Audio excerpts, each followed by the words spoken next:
welcome to the second episode of the Laugh Support Podcast, where we're already laughing. All right, what, I don't even know if I can stop that. Okay, we're gonna try again. It doesn't matter. What did I do? Just keep going. Okay. Shh. Ready? Shh. Welcome to the second episode of the Laugh Support Podcast, presented by the Hot Breath Network, a podcast that offers encouragement and support to the clean comedy community. I am June Colson, here with my already laughing friend, Michele VanDusen. What has you so tickled, Michele? Hey, I don't know. The way you first introduced, it was just like, and you're running through your lines. Okay, da da da, and then hey, welcome to you're like the volume changed. You got to know how to turn it on and turn it off, Michele. That's a real professional thing I just did. Well, good job. Good job. Yeah, professional. We are definitely not professionals in the technology department, but we did get through our very first episode. I'm not sure that we've gotten through the editing of it yet, but no, that's a disaster. Yes. Yeah. So I think editing means I'm supposed to break it down smaller, but I was actually cutting clips and just making it longer. So now our first 25-minute episode, it runs in a loop of about 6.5 hours. So and it's available for $19.99. You can order yours today. First we could do a world record, right? We could go for the world record of the world's longest single episode, very first podcast by two women over 45 years old with dogs. One happens to be a blonde. Yes, one. Yeah, we're doing it. We're killing it here. But that was fun. It was fun to do the first episode where we kind of broke down why we're doing this podcast. Why are we doing this podcast, Michele? Yeah. Well, first I want to thank our 3 viewers, our 3 listeners. Really appreciate you guys. All the feedback was fantastic. So thank you. Yeah, my mom and my dad and your husband. That was great. No, actually, my husband to listen next time. Yeah, no, my husband didn't listen. He's like, oh, okay, good for you. But the dog just kind of, our voices just basically put her to sleep. She just laid there enjoying every moment. Canines count. We count canines in our viewership and listenership. So the first episode, we talked about how we wanted to have a podcast that was supportive, maybe offered some advice, tell some stories from the road, and just, to have some laughs and have a good time. So we talked about our friendship, how we actually became friends through comedy, and how supportive that you have been to me. So now I want to find out more about you, Michele. So tell us about Michele VanDusen and her start in comedy. I'm 5'4", love long walks on the beach. It's not true. There's no way you're 5'4". I know. 5'2" at the most. At the most. I feel like you're, and that's a stretch. That would be a stretch because I'm only 5 foot. Boom. Okay, so what was the question? I'm sorry, I went off on the beach walking. We learned how I got started in comedy. Yeah. So now we want to know about you, because you've been doing it like way back when you got off that covered wagon out in the prairie and you went to your first open mic 400 years ago. Tell us, Michele, what was that like? Well, fun fact, the covered wagon is actually kind of a true thing because prior to doing comedy, I actually lived and worked at a children's camp, and it was a Western theme camp. And so we had wagons and covered wagons, and then we ended up having trains. And so, I mean, I have been on a wagon or two. So just going to put that out there. So I first started comedy. I have 4 boys. And I was sitting there with my children watching a TV show that I thoroughly enjoyed. It was like My Time. And that's not the name of the show, but it was like my time to relax and enjoy and laugh. And they were switching hosts, and they put out this call like, hey, can you, what's your talent? Can you tell jokes? Can you sing? Can you dance? And I thought, I got nothing. But then I thought, I could tell like 4 or 5 jokes that I know. And at the time, they weren't jokes. They were actually insults that my sister would call me up and criticize the way I was homeschooling my kids. Oh, precious. Is she Yeah, older than you? Is it an older sister? she is. She is. She's an Because I older have an sister. older sister, and I'm not going to say her name, Bobby Joe, but she does, you know, she would offer those kind of insults and criticisms to me growing up, but it just Yeah. made us a bigger person, you know. It just Yeah. okay, at least me a bigger person. Okay, go ahead. So you decided I'm going to take these things that my sister is teasing me about, and I'm going to make it material. Yeah, yeah, because I come from a very funny family, very, very funny. It's just everybody there. The sense of humor is well, it's hilarious, but we all have different types of humor. So my sister would call me up and would criticize, or ask questions about how I was homeschooling. Mm, And so I took those first few jokes and I went up and I auditioned for this show, and it didn't go well. Did not go well. So anyway, cut to the next scene. We're now moving to Oklahoma. I'm in mhm. Oklahoma and I'm driving down the highway and I hear on the radio, "Hey, do you think you have talent? Come on out to the mall. Can you dance? Can you sing?" And I thought, "Hey, I could probably do, I could do those 4 or 5 jokes again just to do them." And I Yeah. called my husband. I'm like, "Hey, should I go do this?" He's like, "Whatever you want." It was very, very encouraging at that Yes. moment. Yes. So I called another friend and I said, "Hey, Lisa, should I go do this?" "Oh, of course you should do it. You're hilarious. It'll be great. Go do it." Blah blah. And she just encouraged me. And so I went and I stood in this line at the mall. And it was one of those open call things, cattle call that it's really not on the up and up, but it kind of is, but it's not. Yes. Uh, Yes. I did thousands that of with a people. modeling agency once. Yeah, yeah. Well, that's kind of the same thing. You could Yeah. work for Disney, that kind of thing. Yes. So, but I just wanted to tell these jokes again, just see if this Hollywood person thought they were funny. Right. So I go and I get up to this table. It's one lady sitting there, and I tell my few jokes. And she looks at me, she goes, "You're not ready for Hollywood. However, you're kind of funny. So I'm going to give you a call back." So the next day is the call back. And now instead of being at the mall with thousands of people, now you're in this hotel banquet room thingy. So now there's only hundreds of people there. Mhm. And so the people would go up and do their thing, and then she'd call them over to the table and she'd whisper some stuff like, "Oh, here's some papers, blah blah, you're gonna pay me so much money," like that kind of a thing. Yes. And then it was my turn, so I tell my few jokes, and instead of calling me over to the table to tell me yes or no, she announces to the entire room, "I talked to Michelle yesterday and I told her she's not ready. However, I want to see what she can do in a year." And I was like, "Okay."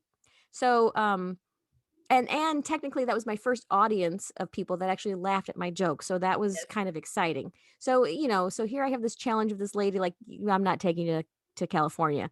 It's, you're way too white. You'll burn and, or crash and burn. I'm not sure where she was going with that. Yes. Uh, Could be both. but because it was a challenge to me, I thought, okay. So I sought out the local comedy club here in Tulsa, which it doesn't exist anymore. This particular one, it was the Tulsa Comedy Club. And I went there with my husband. We went to a Wednesday night show, Mhm. and it was an open mic night kind of a thing. And I wanted to see what people did there and how they handled it kind of thing.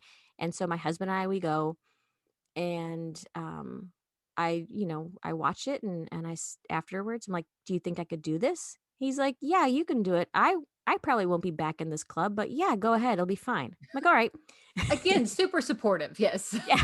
And Oh, he's just well, I guess I should explain the fact that, one of the comics, was insulting my husband. You know how, like, when they start talking to the audience oh, kind yeah, of a yeah. thing, and kinda called him out, and, so he stands up to respond to the person because 'cause they're like, "Oh, stand up, show us your assets." So he stands up and turns around, and she goes, "Oh, honey, I said your assets. I just wanted to see your wallet." I was And worried about where we were going there because we've already introduced that this is a clean comedy podcast, and now we're looking at people's assets. I don't right, right, right. yeah. And Careful, but Van Dusen. But I was like, "No, don't stand up. Sit down, don't respond." Anyway, so that was I had to make sure I added that part in.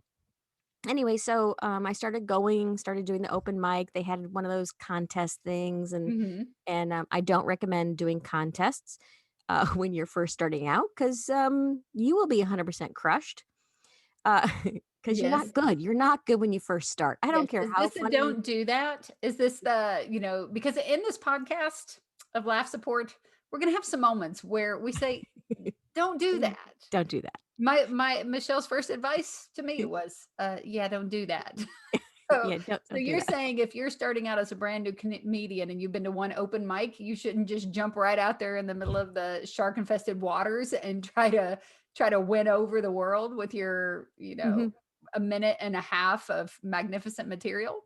Yeah, yeah. Just don't do that. Just don't jump into Don't do doing a that. comedy contest.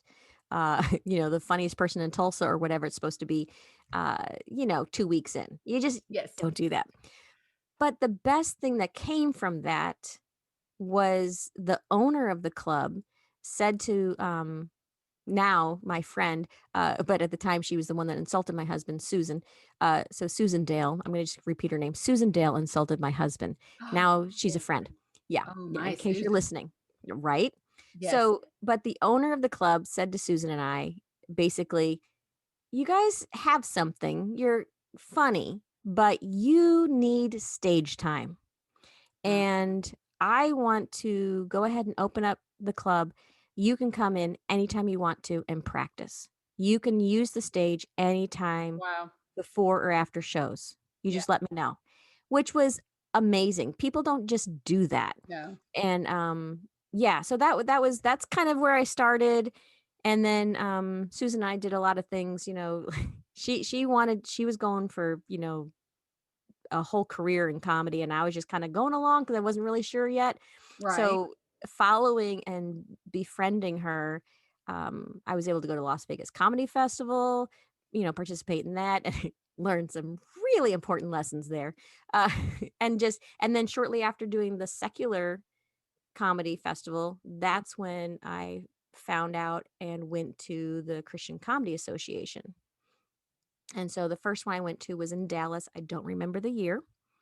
um, and I met like-minded comedians, like-minded Christians that had this craft and had this calling to do comedy, but trying to learn your skills and things like Right. that. So it was a really supportive environment that I went, and I met all the famous Christian comedians, and I just did air quotes. You can't You see that. did. Yes. Yeah. Uh, That's everybody's favorite are the air yeah. quotes.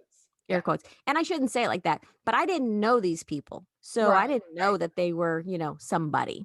Yes. So like I met and just walked up and talked to like Shonda Pierce, Tim Hawkins, Anita Renfro, uh, just everybody. Like Yes. everybody who was somebody, I just started talking to them because I Yeah. didn't know.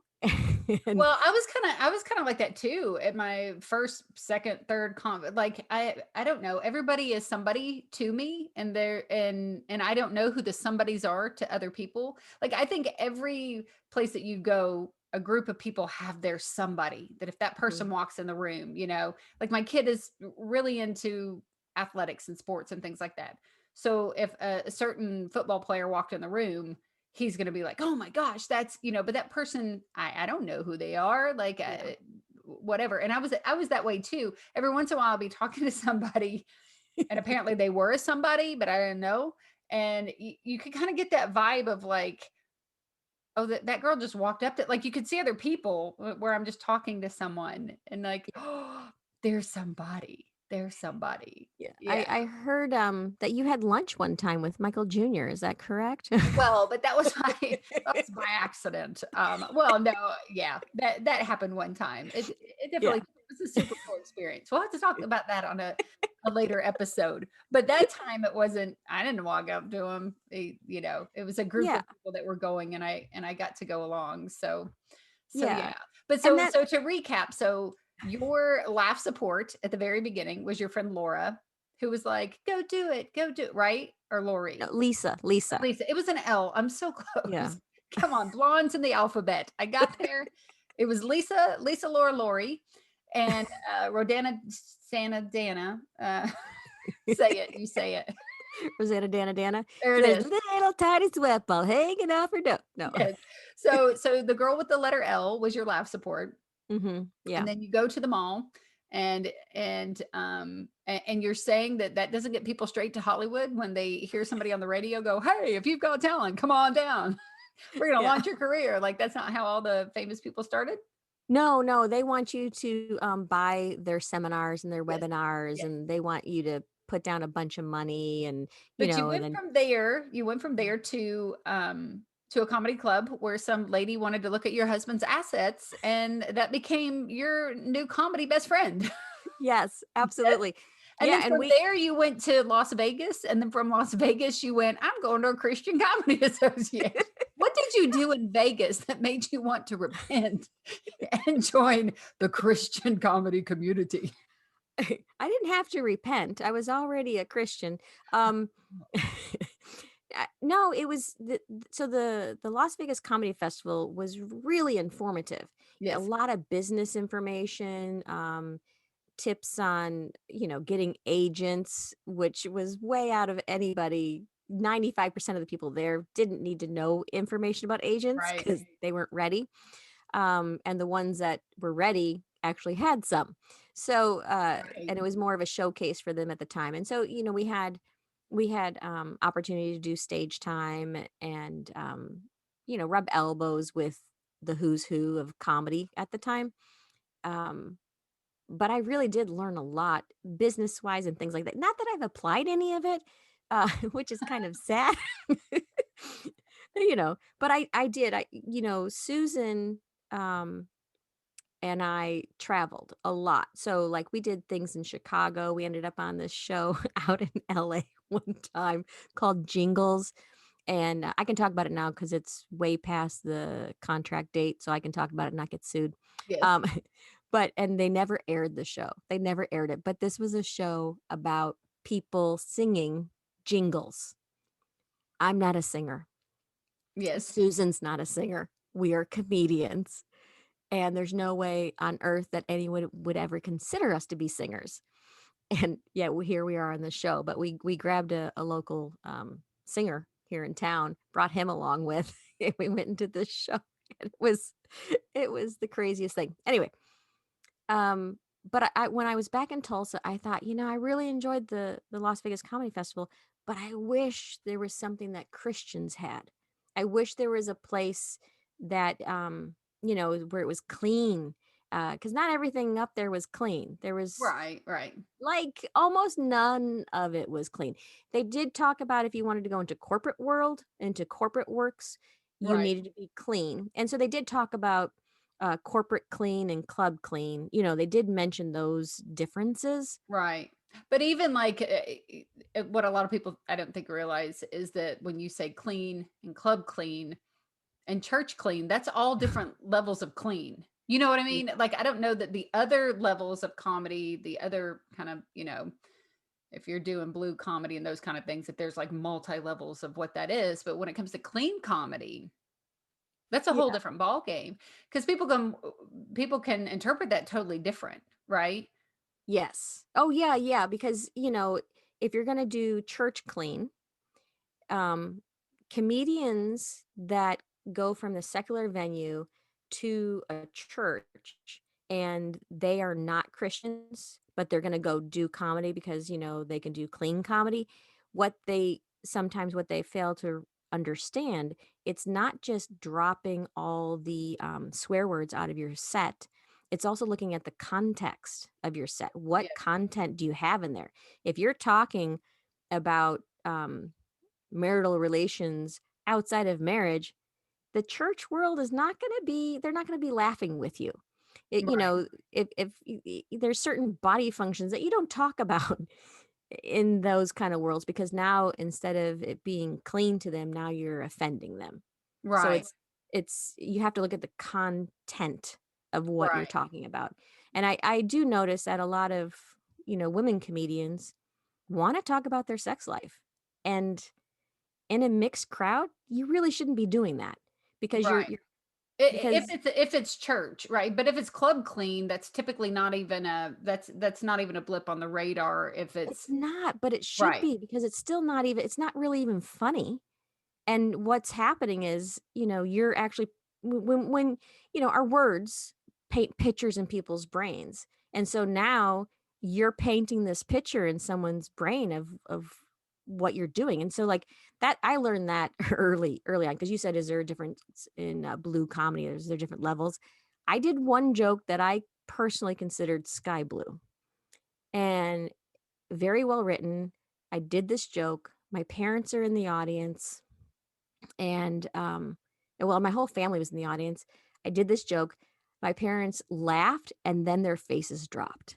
They went, "Ha, ah," and Yeah. I thought, "Oh, I can't put that image of me, of their baby girl, in their brains like Right. that." So I right there, I stopped doing that joke completely, 100%, and I've never um gone back to any of that kind of stuff again, because it was Right. just, because when you're writing, you're just writing, and then you need to edit. And I think when it comes to clean comedians, it's kind of what you're comfortable with. Obviously, so not just because you're a clean comedian doesn't mean you're a Christian. Yeah, And then there are some Christians that don't do clean comedy. It's, and there's some yeah, of the material and things like when I talk about my life and my past and things like that, that I wouldn't necessarily do it in a church. And it doesn't mean, oh, I'm going to act like a Christian in the church, but I'm not going to act like in the club. But it's knowing your audience, knowing who you're mhm, talking to and what you need, what you would want to deliver there. Because if you make your audience uncomfortable, they're not having a good time. That's when people laugh the most, is when they're the most comfortable. And yeah, so there's definitely a big difference in that. So now yeah, you're a part of the CCA. You're hanging mhm, around these people that are, the it people in that group, because everybody has their kind of people who have the higher, at least, level of mhm, success. Doesn't necessarily mean they're better than anyone else in the room. They just have been more successful in their craft, yeah. right? So now you're there, and what are you learning while you join that association? I learned that I knew nothing. Yes. That was first and foremost. Like, I knew nothing, and stage time was really important. And but at the same time, if you're going to be touring and traveling, it was the first couple of years. It was really about balance.